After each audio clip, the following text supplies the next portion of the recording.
This is a quick clean of unwanted reflections. Choose the area that you want to get rid of the reflections. And in this case, I'm going to use both windows to show you it working in full. So I then go down to the pen tool. And I know everybody doesn't like this, but when it's architecture, most of the time it is straight lines. Zoom so that you can see the edge. Click once with the pen tool, holding nothing in the keyboard. Click a second time with the pen tool, and I missed there. You can see the corner. So I'm going to go Control Z, and I'm going to zoom in a bit further so that I can see this.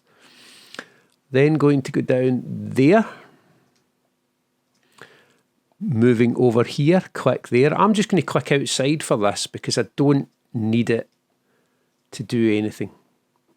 Right, so that's a path. That's what's called a path in here. And if you have paths highlighted, you can see we have what's called a work path here. Now, I can rename this and call it top window. And hit enter. So there's the top window. What I'm going to do is go back to layers and make a selection of this. And it's feather radius, I prefer 0.5 when I'm working like this. Click OK. And that turns that path, that pen tool that I selected, into a selection. I'm then going to go Control and J, which pastes it up onto its own layer. I'm then going to repeat the process for the bottom one. And I'll just do this very, very quickly for you. So I go in here, I'm going to select that edge there, that there. I'm going to click outside, hold down the space bar, move down, click outside, zoom in a bit, and then I'm going to bring it into the window again. And then if everything matches up, I'll be able to close it by clicking on the initial one that I started with. You'll see the spider there in the corner. So we have this now. And if I go into paths, you'll notice we have a work path. So I'm going to double click that and bottom window. I'm only doing this to show you how to name them if you wish. Click OK. I'm then going to go up and make a selection of this. Again, it's default for me, 0.5. Click OK. So if I go back to my layers, I've got the one that I already created. This is now selected. I select my background layer that I'm copying it from, Control and J. I now have the two of these. Right. I don't want the sky like that. I want more of a kind of illustratory feel to the images so that it causes a gradient. So what I'm going to do is I'm going to select this layer. I'm going to get into Filter, Blur, Gaussian Blur.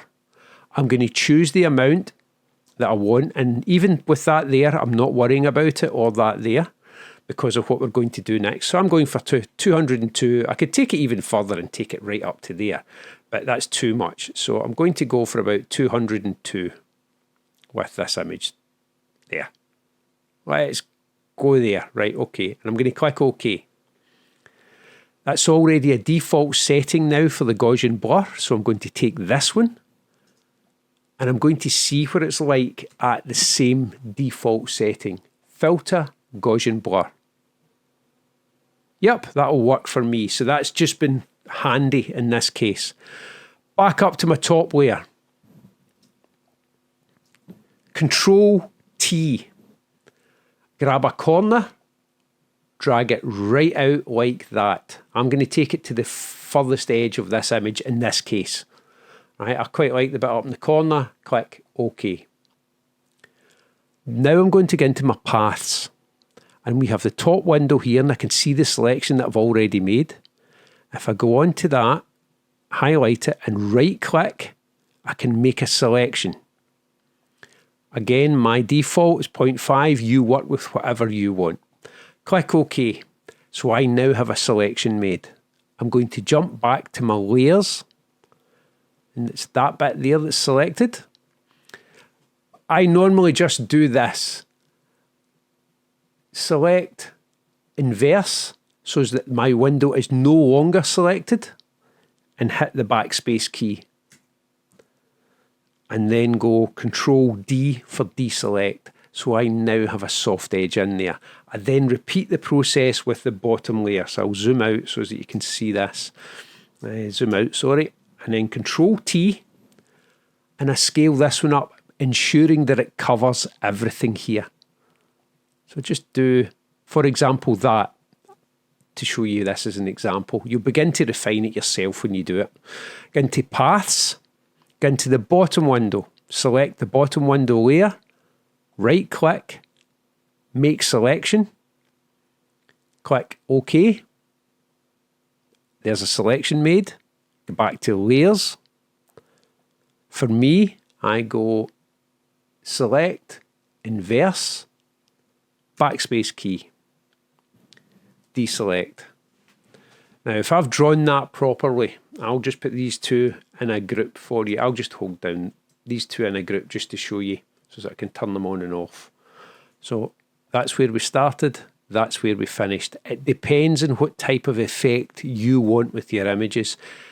If they're grouped together, you can go into the opacity and do that with them, but you can see because there's cars in this, it doesn't work too well. So that might be the effect you are after with this.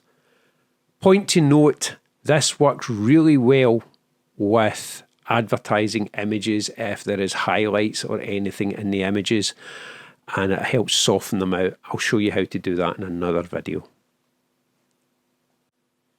Just a side note on top of this, it looks okay in colour sometimes and other times it doesn't, and if you don't like it in colour, go into adjustments, add a black and white layer, and then just go in and adjust this as you see fit. So I can pull that down and push that, whatever I want. It's entirely up to you.